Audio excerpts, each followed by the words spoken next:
Igret Hatshuva Perek Gimel, troisième chapitre, quatrième leçon. Rappelez-vous qu'on avait vu trois opinions concernant une personne qui veut faire le tikkun de son âme une fois qu'il a déjà fait teshuva et qu'il est quitte du point de vue de la mitzvah de teshuva. Alors il y a un certain nombre de jeûnes qu'il faut faire. Le problème c'est qu'on n'est plus au niveau, on n'a plus la force de faire ces jeûnes. Et parfois même, si une personne jeûne et qui n'a pas la santé qu'il faut, il est puni doublement parce que il détruit sa santé. En plus de ça, il ne peut pas étudier la Torah. Alors, la solution pour une telle personne, c'est de remplacer ces jeûnes par la tzedaka. Lorsque une personne a fait plusieurs fois la même faute, par exemple Zera Levatala, donc une perte de semences, il y avait, rappelez-vous, trois opinions. Une opinion qui disait qu'il suffit de faire une fois 84 jeûnes. Une deuxième opinion qui dit que s'il a fait 10 fois cette faute, il devra faire 10 fois 84. Et l'opinion avec laquelle Admoa Zaken tranche, c'est de faire 3 fois. Donc, au-delà de 3 fois, il ne multiplie pas le nombre de jeûnes par 84. Donc le maximum, c'est 252. Mais 252, c'est quand même beaucoup de jours.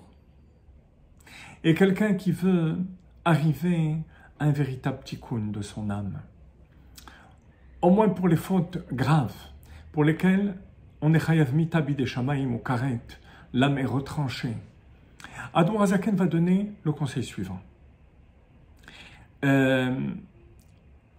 Déjà, puisque on a tranché qu'il fallait jeûner 3 fois le nombre de jeûnes. Une première fois, donc 84, il va jeûner effectivement 84 jours, mais dispersé sur 9 ou 10 ans. Ça lui fera pas plus que 9 jeûnes par an, qui pourra repousser aux journées les plus courtes. En hiver, si il commence le jeûne 3 heures avant le Netzach Hama, avant le premier rayon de soleil, c'est considéré comme un jeûne. Donc c'est un jeûne qui n'est pas difficile, qui n'est pas compliqué à faire.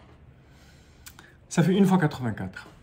Pour les deux autres fois 84, ça fait quand même beaucoup. Alors, il pourra faire des demi-jeûnes. C'est-à-dire 4 fois 84 demi-jeûnes. Et c'est considéré aussi comme des jeûnes dans le Talmud de Jérusalem, dans le Talmud Yerushalmi. Et Admoa Zaken termine par la phrase suivante, Daf Tzadi Gimel Amud Aleph, Vechen nishar avonot kayotze bahem. Il en va de même pour les autres avérotes qui ressemblent à Zera Levatala, la perte de semences, c'est-à-dire donc des fautes pour lesquelles on est chayav mitabi de shamaim ou karet. Chose évidente a priori, puisque le Zera Levatala n'était qu'un exemple. Asher kol lev yodea marat nafsho. Par rapport à ces fautes, chaque cœur connaît l'amertume de son âme, vechafetz beit tzadka, et désire son tikkun, sa réparation. Alors cette phrase est très mystérieuse. Elle pose plusieurs questions, plusieurs problèmes. Premièrement, de quelle avérote s'agit-il? Si c'est des avérotes, des transgressions pour lesquelles on est chayav mitabi des shamaim, comme la perte de semences, ou karet, ben de toute façon, comme on vient de dire, Zera Levatala n'était qu'un exemple. Alors bien évidemment que ça englobe ces mitzvot. On pourra faire la même chose, une fois le nombre de jeûnes et 2 fois faire des demi-jeûnes. Par exemple, Nida, Shabbat, toutes les avérotes pour lesquelles on est chayav karet. Alors quels sont ces jeûnes qui ressemblent, ces fautes qui ressemblent à Zera Levatala? Deuxièmement, Asher kol lev yodeya amarat nafsho. Pourquoi on parle du cœur? Le cœur connaît l'amertume de son âme. Vechafetz beit tzadka. et il désire profondément son tikkun. Qu'est-ce qu'Admor HaZaken veut nous signifier avec ces mots? La réponse, chers amis, est la suivante. Il s'agit là de fautes pour lesquelles il est difficile de décider s'il y a eu faute ou pas. Lorsqu'il y a Zerle Vatala, ou il y a eu une faute de Nida ou Shabbat, si on ne sait pas nous-mêmes, on demande à un Rav. Et puis, c'est clair, on a fauté ou on n'a pas fauté.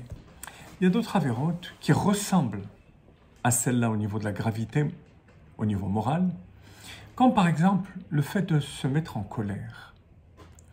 Se mettre en colère, c'est considéré comme Avodah Zara. Donc, ça ressemble à Avodah Zara. Ça ressemble à une faute pour laquelle on est Chayav Karet. Mais concrètement, on n'est pas Chayav Karet. On n'est pas punissable. Ces fautes-là sont souvent tangentes chez la personne. Il se met en colère. La colère elle-même est quelque chose de négatif. Parfois, la colère peut être utilisée sous forme positive. Lorsqu'on se met en colère parce qu'on veut réprimander un enfant ou un élève, alors il faut ou montrer la colère ou même la ressentir. Pour l'élève, il faut même ressentir une certaine colère, bien sûr, une colère contrôlée. Mais qui dit que j'ai réussi à la contrôler? Qui dit que lorsque je me suis en colère, c'était pas un trop-plein d'agressivité chez moi qui a fait que j'ai déversé cette colère sur mon fils, ma fille ou mon élève? Difficile à savoir. Alors sur quoi on se base? On ne peut même pas demander à un Rav. Il ne saura pas quelle est notre véritable intention. C'est là qu'Admor HaZaken dit Kol lev yodeya marat nafsho. Le cœur ressent.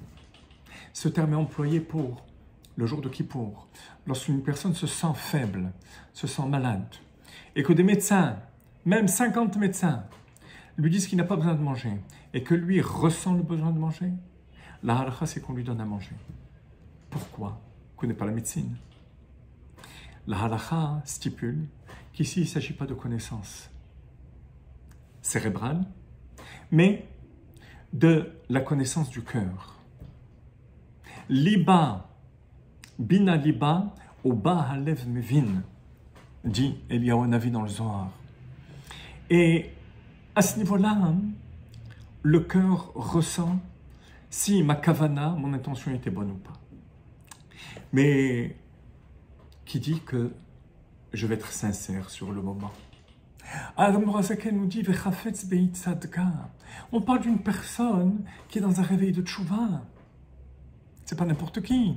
Une personne qui est déjà quitte, qui a fait tchouva et qui veut faire des jeûnes, ou maintenant c'est remplacé par la tzedaka, faire le tikkun de son âme.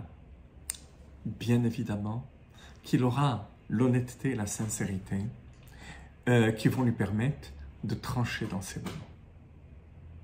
Donc voilà l'enseignement, chers amis, c'est que au moment de la tchouva, au moment où un juif fait tchouva, du fond de son cœur, qu'il est sincère, il faut savoir qu'il est dans un chemin droit, un chemin direct, qui fait qu'il ne se trompera pas et qu'il arrivera au but, à savoir le tikkun de sa neshama, la réparation de son âme.